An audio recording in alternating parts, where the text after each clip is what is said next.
Assalamualaikum warahmatullahi wabarakatuh.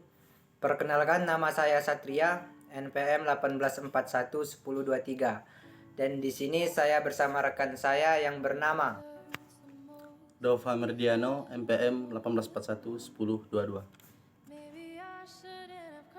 Baiklah, di sini kami ingin mempresentasikan hasil kerja kelompok kami yang berjudul Sistem Terdistribusi JNE. Di sini saya ingin menjelaskan tentang pengertian sistem terdistribusi. Apa sih pengertian sistem terdistribusi tersebut? Sistem terdistribusi adalah sekumpulan komputer otonom yang terhubung ke suatu jaringan, di mana bagi pengguna sistem terlihat sebagai satu komputer.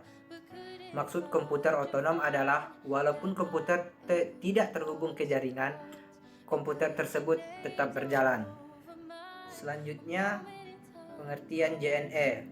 Pengertian JNE itu sendiri merupakan singkatan dari PT, Jalur Nugraha Eka Kurir. Perusahaan ini merupakan salah satu perusahaan penyedia jasa pengiriman barang terbesar dengan jaringan terluas di Indonesia saat ini. Lingkup yang dijalani PT JNE adalah pengiriman, penyimpanan, dan pendistribusian. Di sini ada tujuan sistem terdistribusi, yaitu untuk memudahkan pengguna dalam mengakses sumber daya jarak jauh secara bersama-sama dengan terkontrol dan efisien agar semakin meningkat konektivitas dan akses untuk dapat saling berbagi. Dan selanjutnya akan dilanjutkan oleh rekan saya. Saya akan melanjutkan materi yang telah disampaikan oleh rekan saya, yaitu karakteristik dari sistem terdistribusi JNE. Yang pertama, Resource Access and Sharing. Kemampuan menggunakan hardware, software, ataupun dimanapun dan kapanpun. Karakteristik ini juga menentukan siapa saja yang dapat mengakses sebuah sistem terdistribusi. Yang kedua, Openness atau keterbukaan. Sebuah keterbukaan dalam sistem terdistribusi memiliki pengertian kemampuan sebuah sistem dalam mengembangkan fleksibilitas terhadap peningkatan dalam sebuah sistem, seperti penambahan modul baru dan ketersediaan extension.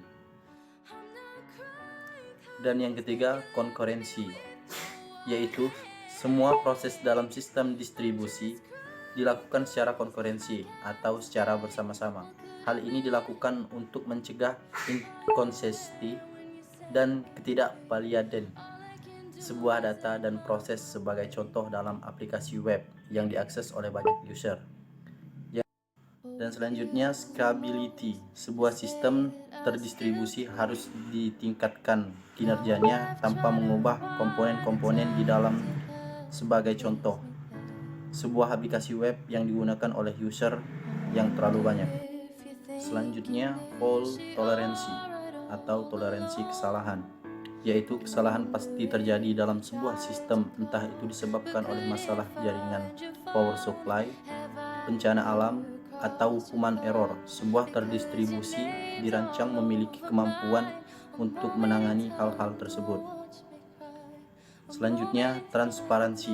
Secara umum, transparansi di sini tidak berlaku untuk user biasa yang mengutamakan fungsionalitas, apakah ia menggunakan sistem terdistribusi atau tidak. Selanjutnya, sistem keamanan JNE. JNE menggunakan dua lapis sistem pengamanan untuk melindungi akses pelanggan di situs GLC dan aplikasi MyJN, yaitu teknologi pengamanan yang mengacak jalur komunikasi antar perangkat komputer dan perangkat mobile, sehingga tidak dapat dibaca oleh perangkat lain, serta user ID dan password, sehingga password hanya diketahui oleh pelanggan, sehingga JNE tidak dapat mengetahui password dari pelanggan karena semua password dienkripsi. Baiklah, itulah hasil presentasi dari kami. Bila ada salah kami mohon maaf. Kami akhiri. Wallahu muwaffiq ila aqwamit thoriq. Wassalamualaikum warahmatullahi wabarakatuh.